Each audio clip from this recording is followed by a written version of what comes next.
Santo ang dinadala ni Maria. Halina, umawit tayo, bayan nakitipon sa ngalan ng Diyos, at tularan ng lingkod na sa ating kaloob. San Jose, hinirang ng Diyos. Sa ngalan ng Ama, ng Anak, at ng Espiritu Santo. Amen. Sumainyo ang Panginoon. At sumaiyo rin. Mga kapatid, ating pinagdiriwang ngayon ang banal na kapistahan ni San Jose bilang manggagawa. Alam ko, kayo po ay nakabakasyon. Pero bigyan natin ng oras at panahon na ipagdasal natin ang ating mga kapatid na nagtatrabaho. Dahil meron mga nagtatrabaho na pagod na. Meron mga nagtatrabaho na nagsasawa na. Meron din mga nagtatrabaho na may sakit pero hindi pa rin sila tumitigil dahil sila'y nagsusumikap para sa kanilang mga pamilya. Ipagdasal natin sila. At ganyan din, tandaan natin at alalahanin ang ating mga kababayan na naghahanap din ng kabuhayan at ng trabaho. Ang kapatid, naway sa gabay ni San Jose, lahat ng mga nagsusumikap para sa kanilang mga pamilya ay palakasin ng Diyos. At tayo din, makita natin na anuman ang ating ginagawa, tayo ay nakikiisa sa gawain din ng Diyos. Sa napakaraming beses na kung saan isip natin ang ating pagtatrabaho ay pabigat, sa mga pagkakataon na inisip natin, tayo'y pinaparusahan dahil sa ating ginagawa, sa ating pagpapagod.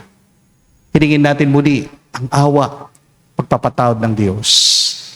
Sa mga pagkakataon na hindi tayo nagpasalamat dahil tayo'y may trabaho. Naway, bigyan tayo ng awa, kapatawaran ng Diyos, para minsan pa tayong makitang karapat dapat makatanggap sa mga banal na misteryo. Inaamin ko Sa makapangyarihang Diyos at sa inyo mga kapatid, na lubha akong nagkasala sa isip, sa salita, sa gawa at sa aking pagkukulang. Kaya isinasamo ko sa mahal na Birheng Maria, sa lahat ng mga anghel at mga banal, at sa inyo mga kapatid, na ako'y ipanalangin sa Panginoong ating Diyos. kawan tayo na makapangyarihang Diyos, patawarin tayo sa ating mga kasalanan, at patnubayan tayo sa buhay na walang hanggan. Amen. Panginoon, kaawaan mo kami. Panginoon, kaawaan mo kami. Kristo, kaawaan mo kami. Kristo, kaawaan mo kami. Panginoon, kaawaan mo kami. Panginoon, kaawaan mo kami. Gloria in excelsis Deo.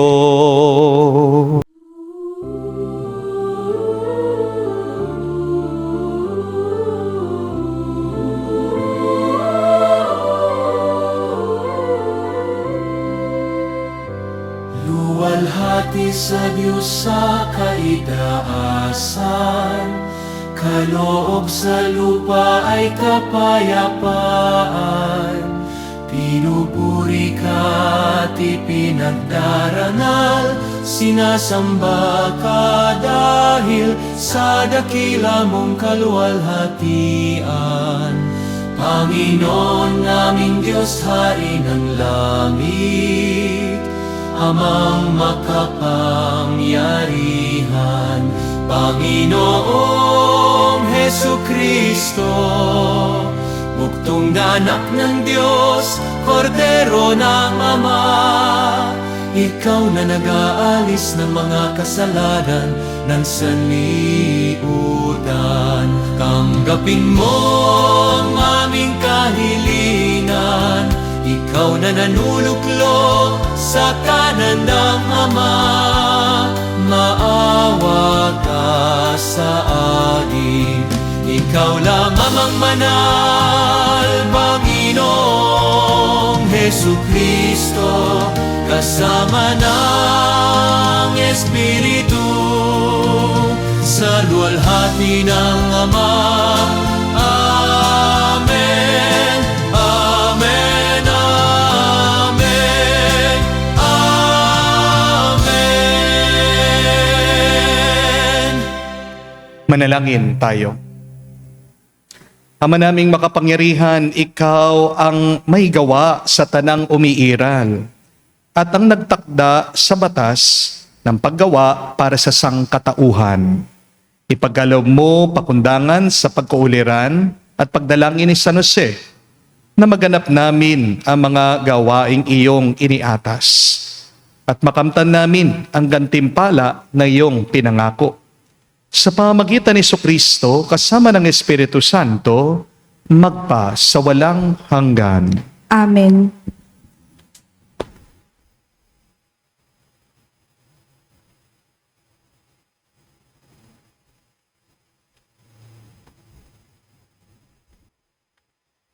Pagbasa mula sa aklat ng Henesis.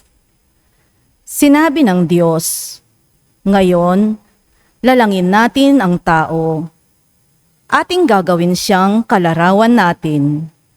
Siya ang mamamahala sa mga isda, mga ibon, at lahat ng hayop, maging maamo o mailap, malaki o maliit." Nilalang nga ng Diyos ang tao ayon sa kanyang larawan.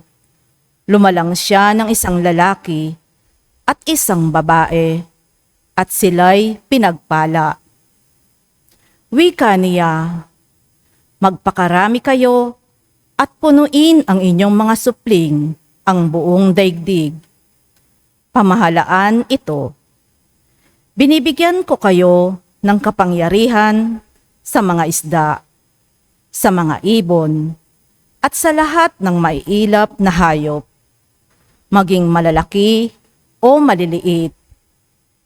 Bibigyan ko rin kayong ng lahat ng uri ng butil at mga bungang kahoy na inyong makakain. Ang lahat ng halamang lungtian ay ibibigay ko naman sa maiilap na hayop, malaki man o maliit, sa lahat ng mga ibon." At ito nga ang nangyari. Pinagmasdan ng Diyos ang lahat niyang ginawa, at lubos siyang nasiyahan. Dumaan ang gabi at sumapit ang araw. Ito ang ika-6 na araw.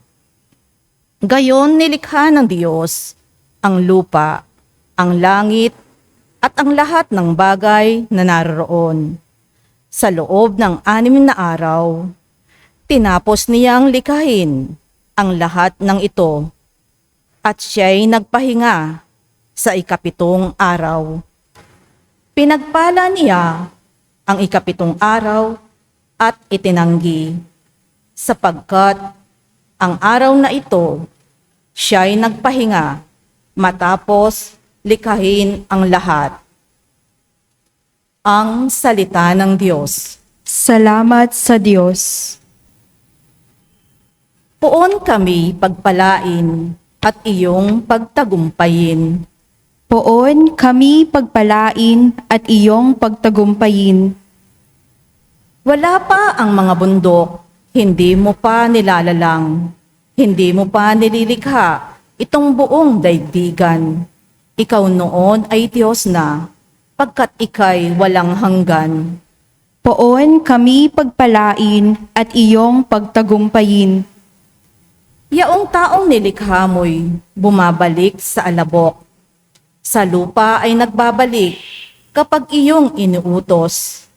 Ang 1,000 mga taon ay parabang isang araw sa mata mo, Panginoon.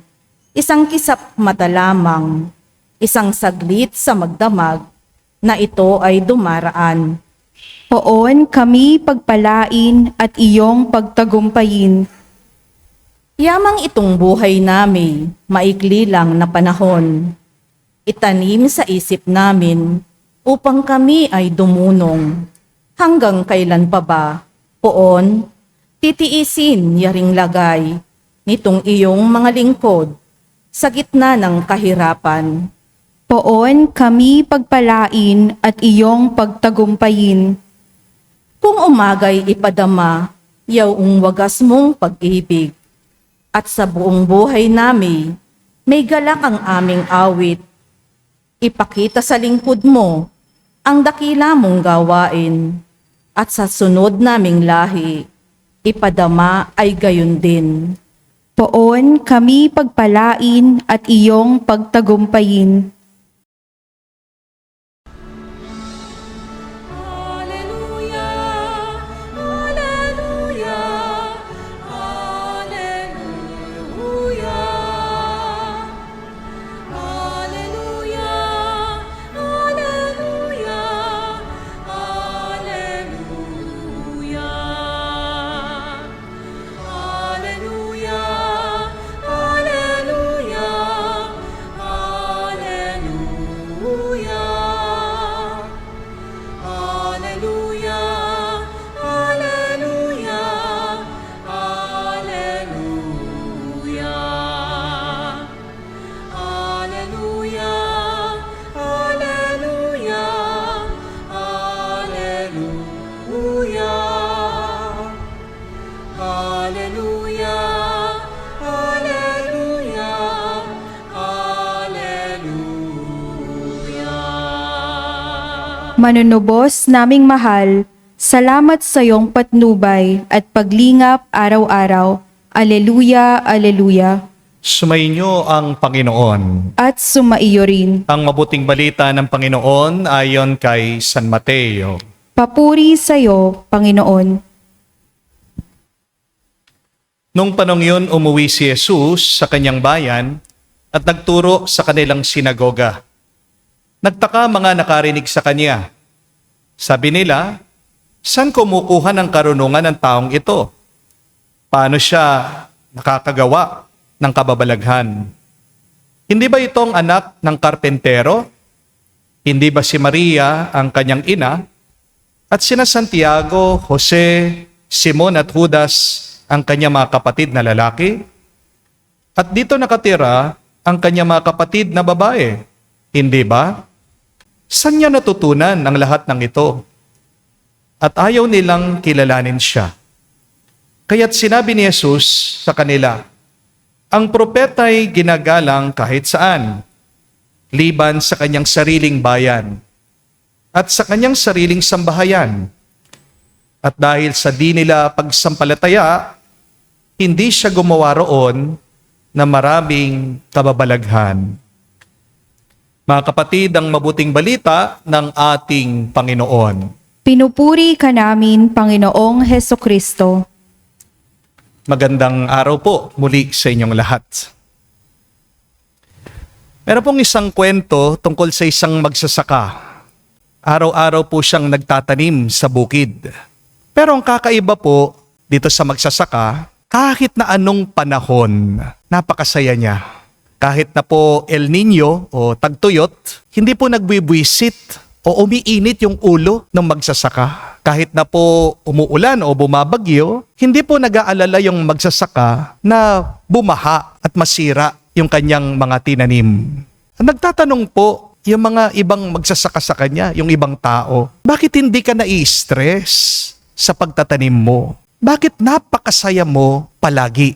At sumagot po itong magsasaka, sabi niya, nagtatanim ako pero hindi ko binabaon ang aking sarili. I farm, but I am not my farm. Ibig po sabihin, nagtatrabaho siya, pero hindi niya tinatali ang kanyang sarili dun sa kanyang trabaho. Magandang paalaala po ito, lalong-lalo na ngayong inaalala natin ang kapistahan ni San Jose bilang manggagawa. Minsan kasi, nagiging tayo yung ating trabaho. Hindi niyo po ba napansin kapag tinanong ka, sino ka? Ano po yung sagot ng iba sa inyo? Ang isasagot nila, engineer ako, teacher ako, driver ako, OFW ako. Ibig sabihin, ang trabaho mo ay naging pagkatao mo na. And that is the danger. Sometimes, your job has become your identity. Pero ngayon pong kapistahan ni San Jose bilang manggagawa, Ito yung kailangan nating itama. Your work is part of your life. But do not make your work your life. Do your work, but do not become your work. And this is the first reminder for us in this feast of Saint Joseph the Worker. Your job is not you. Ihiwalay mo ang trabaho mo sa totoo mong buhay. Huwag mong pepersonalin yung iyong ginagawa, yung iyong trabaho. Your work is not your life. It is just one expression of your life. Kaya nga po mga kapatid, tandaan niyo po ito. Hindi ka lang ang trabaho mo. Mas malawak ka pa kaysa sa posisyon mo. Si San Jose, hindi lang po siya karpentero. Siya po ay ama. Siya po ay asawa ni Maria. Siya po ay tagapag-alaga ng ating Panginoong Hesukristo. Hindi niya hinayaan na yung trabaho niya ang mag-define sa kanya. Kaya napakaganda pong pagmunihan. Kapag nawalan ka ng trabaho, sino ka na? Kapag nag-retire ka, ano ka na? Kapag hindi ka na productive, may halaga pa ba ang iyong buhay? Kapatid, ang halaga mo ay hindi galing sa sahod mo. Ang halaga mo ay nanggagaling sa Diyos na may likha sa'yo. Amen? Kaya marami pong tao ngayon nai-stress kasi ginawa na nilang buhay nila yung kanilang trabaho. Marami po ang workaholic pero broken ang family nila. Marami po ang successful sa kanilang career pero wala naman pagmamahal at kabutihan ang puso nila. My dear friends, just a friendly reminder. Work is just part of your life. Work is not your whole life. Huwag mong papatayin ang sarili mo dyan sa trabaho mo. Amen? Do not limit your life only to your work. Because life is more than your work. Opo, naunawaan ko, kailangan nyo magtrabaho. Kailangan nyong magkaroon ng kabuhayan para meron kayong maipakain sa inyong mga pamilya. Pero mga kapatid, huwag ka naman sanang maging alipin dyan sa trabaho mo. May pera ka nga, hindi ka naman malaya, hindi ka masaya. Anong halaga ng buhay? Hindi po ba? Kung hindi mo magagawa yung gusto mo, tandaan niyo po, maiksi lang ang buhay. Marami na po akong inanoint, marami akong pinagdasal. Pero hindi nila pinagsisihan na, sana nagtrabaho pa ako ng marami. Sana marami pa akong ginawa. No. Ang pagsisisi po ng mga nasa deathbed nila ay yung sana nag-enjoy ako sa buhay ko. Sana mas nagkaroon ako ng panahon sa aking pamilya. Sana nagpakabuti pa ako. But the second reminder for us, my dear friends, is that work is not a punishment. Work is a blessing. Meron pong isang karpentero na tinanong, bakit daw po pag siya'y nagtatrabaho, gumagawa ng furniture, palagi daw po siyang nakangiti. At alam niyo po, napakaganda nung sagot nito pong karpentero. Ang sabi niya, masaya ako kapag nagtatrabaho ako kasi pinapakita ko ang kaluluwa ko sa ginagawa kong bahay, sa ginagawa kong lamesa, sa ginagawa kong upuan. The carpenter said, I am expressing my soul through my work. Wow, ganda po, no? Kaya pansinin niyo po ito. Lahat po ng matagumpay na tao ay hindi po nagtatrabaho para lang magkaroon ng resulta, para lang magkaroon ng pera. Lahat ng mga matatagumpay na tao ay masaya dun sa ginagawa nila. Bakit po meron tao na pagod pero masaya? Bakit meron naman tao na kahit na hindi pagod, napaka-miserable nila, napakalungkot nila? Ito po ay dahil ang tunay na tagumpay ay hindi mo lang makikita dun sa resulta. Ang tunay na tagumpay, nakikita mo sa proseso. Tingnan niyo po si San Jose. Wala pong spotlight, wala pong pumalakpak sa kanya dun sa ginagawa niya. Wala po siyang recognition. Ang baba pa nga ng tingin sa kanya. Anong sabi sa Ebanghelyo? Diba? Anak lang siya ng karpentero. Nilalang lang yung karpentero. Ang liit ng tingin sa kanya bilang karpentero. Pero araw-araw, pumapalo ng martilyo si San Jose. Araw-araw, Tapat siya, nagpuputol ng kahoy. Araw-araw, nagtrabaho siya ng tahimik para sa kanyang pamilya. At alam niyo po kung bakit banal si San Jose. Dahil ginawa niyang panalangin ang trabaho niya. Pinili niyang maging masaya sa ginagawa niya. Kaya kung ginagawa mo lang ang iyong trabaho para lang ikaw ay magkaroon ng sweldo, kapatid, mapapagod ka. Kung ginagawa mong iyong trabaho para lang ma-promote ka, maiinggit ka. Kung ginagawa mong iyong trabaho para lang ma-recognize ka ng ibang tao, masasaktan ka. Pero kung ginagawa mo ang trabaho mo para sa Diyos, kahit napagod ka, payapa ka. Kahit na maliit ang iyong sweldo, may saysay ang buhay mo. At kahit na walang pumapansin sa iyo, pakiramdam mo, mahalaga ka. Mga kapatid, hindi po sumpa ang trabaho. Biyaya ito. It is a blessing to work. May trabaho ka, ibig sabihin, may kakayahan ka, may kalusugan ka, may silbi ka, may misyon ka. Meron po mga tao ngayon, wala silang trabaho. Meron po mga tao naghahanap ng pagkakitaan. Meron mga tao, mga kababayan natin, gusto magtrabaho pero walang opportunity. Meron din po mga tao may sakit pero hindi makapagtrabaho. Kaya nga kapatid, kung may trabaho ka, magpasalamat ka. Amen? Huwag kang magrereklamo. Amen? Unawain niyo po ito, na ang buhay natin ay parang hardin. Life is like a garden. Kapag sa hardin, isa lang yung halaman na dinidiligan mo. Ano po mangyayari dun sa hardin? Matutuyo yung buong hardin. Ibig sabihin yan, kailangan pantay-pantay. May balance ang ating pagtatrabaho. Balance is wisdom. Yes, enjoy your work, but also nurture your soul. Love your family and have time with your friends. Kaya ngayon po, sa kapistahan ni San Jose na manggagawa, tandaan po natin, huwag mong gawing Diyos ang iyong trabaho. Gawin mo itong alay sa Diyos.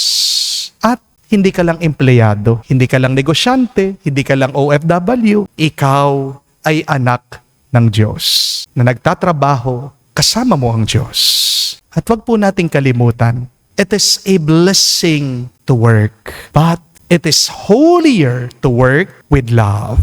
Magpatulong po tayo kay San Jose para sa ating pagtatrabaho, maging masaya tayo. At naway maging instrumento tayo ng pagpapala ng ating mga kapwa. Yan naman sabihin natin, San Jose, ipanalangin mo kami ngayon at magpakailanman. Amen.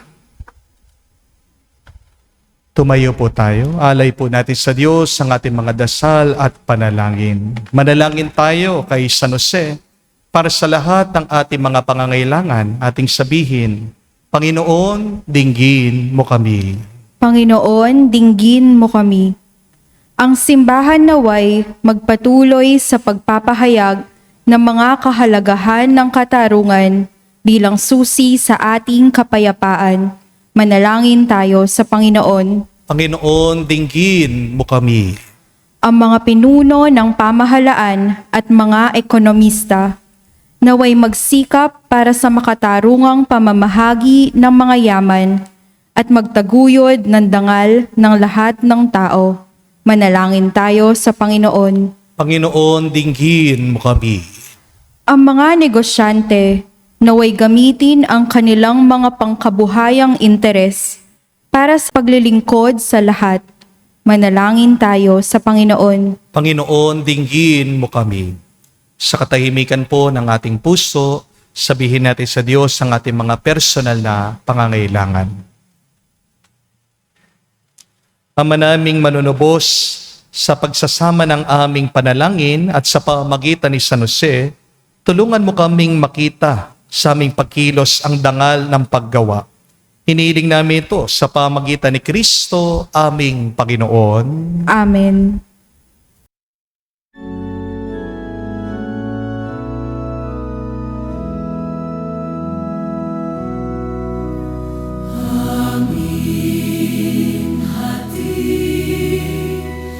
Alay na ito, ang tinapay na nagmula sa pagpapala mo.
Manalangin kayo mga kapatid para ang ating mga paghahain ay kalugdan ng Diyos amang makapangyarihan. Tanggapin nawa ng Panginoon itong paghahain sa iyong mga kamay, sa kapurihan niya at karangalan, sa ating kapakinabangan at sa buong sambayanan niyang banal. Ama naming lumikha, ikaw ang pinagmulan ng tanang kagandang loob. Tunghayan mo ang mga alay na inihahain ngayon na si San Jose ay ginugunita namin. Para mo ng awa, pagbigyan ang aming kahilingan na itaguyod at tulungan ng mga handog na aming iniaalay. Kasama ng Espiritu Santo, magpa sa walang hanggan. Amen. Sumainyo ang Panginoon. At sumaiyo rin. Itaas sa Diyos sa inyong mga puso at diwa. Itinaas na namin sa Panginoon. Pasalamatan natin ang Panginoong ating Diyos. Marapat na siya ay pasalamatan. Ama naming makapangyarihan, tunay nga marapat na ikaw ang aming pasalamatan. Ngayong ginugunita namin si San Jose bilang manggagawa. Niloob mong magpakasal kay Mariang Berheng Mahal na si San Jose maasahan sa pananagutan upang may amang lumingap sangkang kinabibilangan ng iyong anak. Sa kapangyarihan ng Espiritong Banal, sinilang ni Maria ang anak mong minamahal. At para sa kanila, si San Jose naghanap buhay. Kaya kaisa na mga anghel nagsisiawit ng papuri sa iyo nang walang humpay sa kalangitan kami nagbubunyi sa iyong kadakilaan.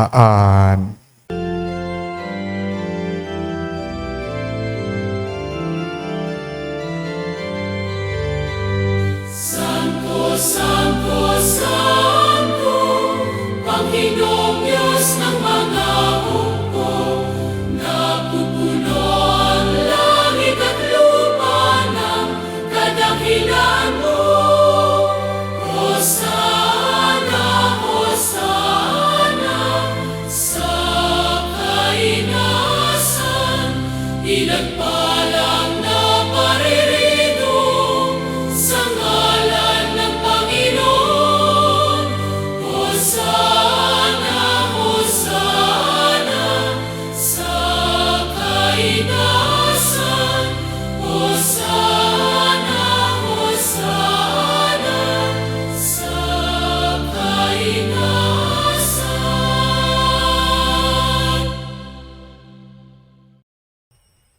Ama naming banal, ikaw ang bukal ng tanang kabanalan. Kaya't sa pamagitan ng iyong Espiritu, gawin mong banal ang mga kaloob na ito upang para sa amin maging katawan at dugo ng aming Panginoong Heso Kristo. Bago niya pinagtiis ang kusang loob na maging handog, hinawakan niyang tinapay, pinasalamatan kanya. Pinaghati-hati niya iyon, inabot sa kanya malagad at sinabi, tanggapin ninyong lahat ito at kanin. Ito ang aking katawan na ihahandog para sa inyo.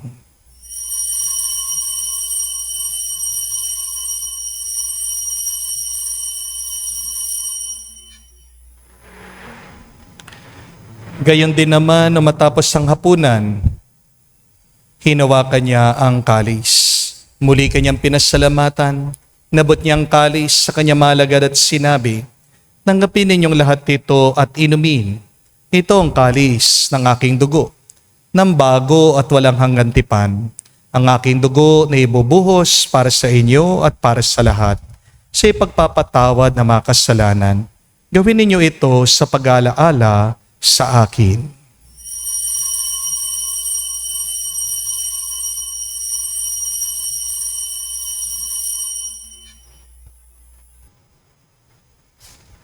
Ang misteryo ng pananampalataya.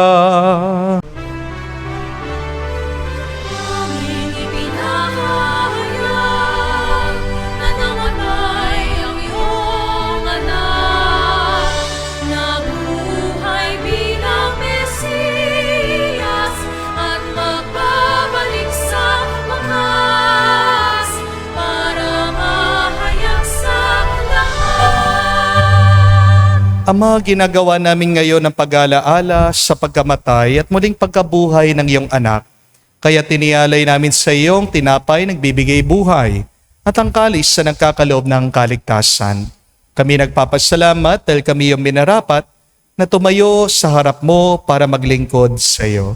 Sinasamo namin kami magsalo-salo sa katawan at dugo ni Kristo ay mabuklod sa pagkakaisa sa pamagitan ng Espiritu Santo. Ama, lingapin mong iyong simbahan laganap sa buong daigdig. Puspusin mo kami sa pag-ibig. Kaisa ni Leon ang aming Santo Papa, si Florentino, aming Arsobispo, at ng Tanang Kaparian. Alalahanin mo rin ang aming mga kapatid na nahimlay. May pag-asang sila'y muling mabubuhay. Gayon din naman lahat ng mga pumanaw. Kawan mo't sila't patuloyin sa iyong kaliwanagan. Kawan mo at pagindapatin kaming lahat na makasalo sa iyong buhay na walang wakas. Kaisa na mahal na Birhen Maria, Ina ng Diyos. Kaisa ni San Jose, ang kanyang malwalhating esposo. Kaisa na mga apostol at lahat ng mga banal na namuhay dito sa daigdig na kalugod-lugod sa iyo. May pagdiwang nawa namin ang pagpupuri sa ikararangal mo sa pamagitan ng iyong anak, aming Panginoong Jesucristo. Sa pamamagitan ni Kristo, kasama niya at sa Kanya, ang lahat ng parangal at papuri ay sa iyo, Diyos Ama, makapangyarihan, kasama ng Espiritu Santo, magpasawalang hanggan. Amen. Amen. Amen. Amen. Amen. Amen. Sa nakagaling na utos sa turo ni Jesus sa Panginoon natin na Diyos, ipahayag natin ang lakas loob.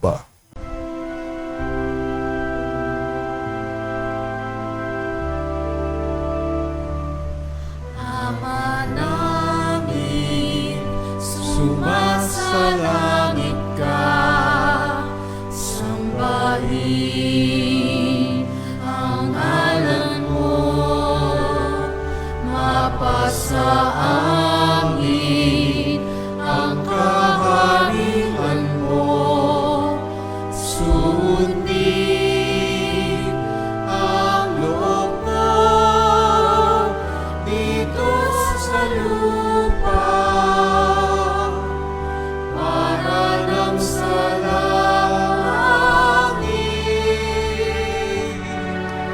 Bigyan mo kami ngayon ng aming kakanin sa araw-araw at patawarin mo kami sa aming mga sala para ng pagpapatawad namin sa nagkakasala sa amin.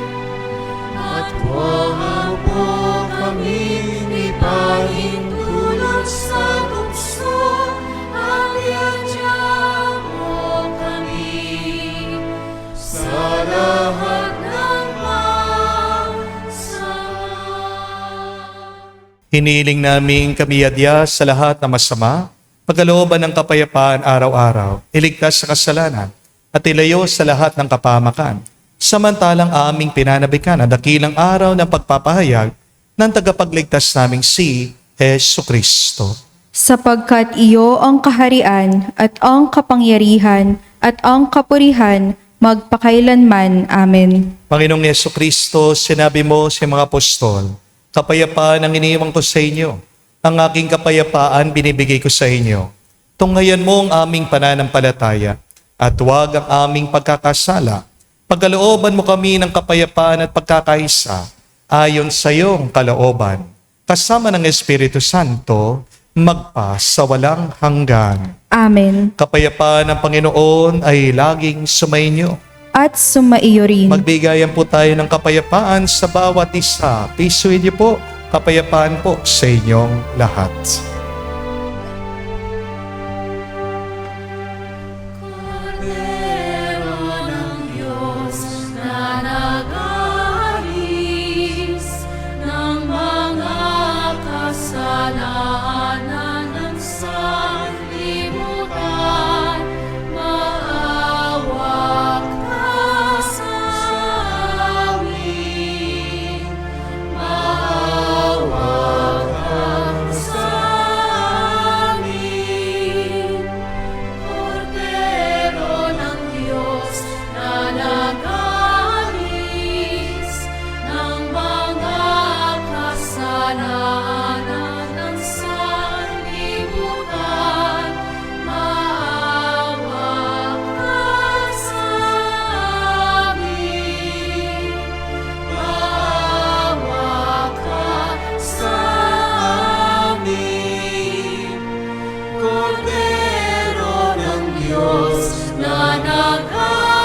Mga kapatid, naririto ang ating Panginoong Jesucristo, ang Kordero ng Diyos.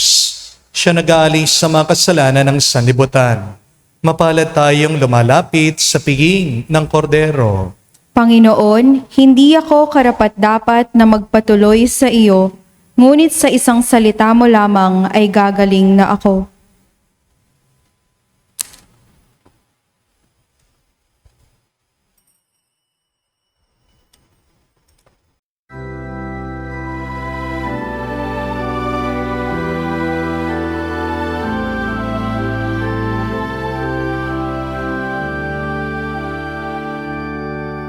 Sa aming pagtitipon at pananalangin, O aming patrona San Jose, aming kahilingan, aming kakayahan, araw-araw pantubayan.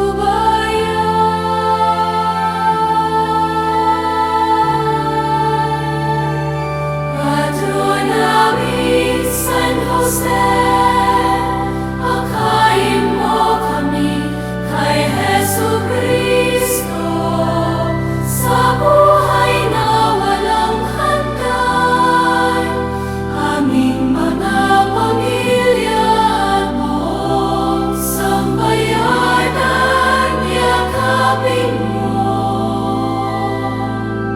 Patron namin San Jose, akayin mo kami kay Jesucristo sa buhay na walang hanggan. Aming mga pamilya at buong sambayanan, yakapin mo. Patron namin San Jose.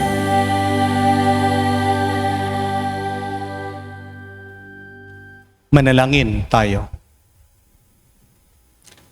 Ama naming mapagmahal, kaming iyong pinagsalo sa banal na pakikinabang ay tumanggap nawang lubusan ng bungang walang maliw na kapayapaan sa pagtataglay namin ng katibayan ng iyong pag-ibig sa aming kalooban ayon sa halimbawa ni San Jose at sa pamagitan ni Jesucristo kasama ng Espiritu Santo magpa sa walang hanggan. Amen. Mga kapatid, tandaan po natin ang dalawang paalaala ngayong kapistahan ni San Jose tungkol sa ating mga trabaho. Una, hindi ikaw ang iyong trabaho. You are not your job. Your work is just part of your life. Do not make your work your life. Kaya yung mga walang tigil na nagtatrabaho sa inyo, pahinga naman kayo. Bigyan nyo naman ng oras at panahon ang iyong mga pamilya, inyong mga asawa, lalong-lalo na ang Diyos. Mga kapatid, mabuti yung nagtatrabaho. Pero masama ang trabaho kapag ginawa mo na lang lahat tungkol sa iyong trabaho. Amen? But secondly, find joy in your work. Because the work is a blessing. Kapag nagtatrabaho ka, nakikisa ka sa trabaho ng Diyos. Hindi po parusa ang trabaho. Yung mga iba sa inyo na may sakit, sabihin sa akin sigurado, Father, paano pa ako makakapagtrabaho?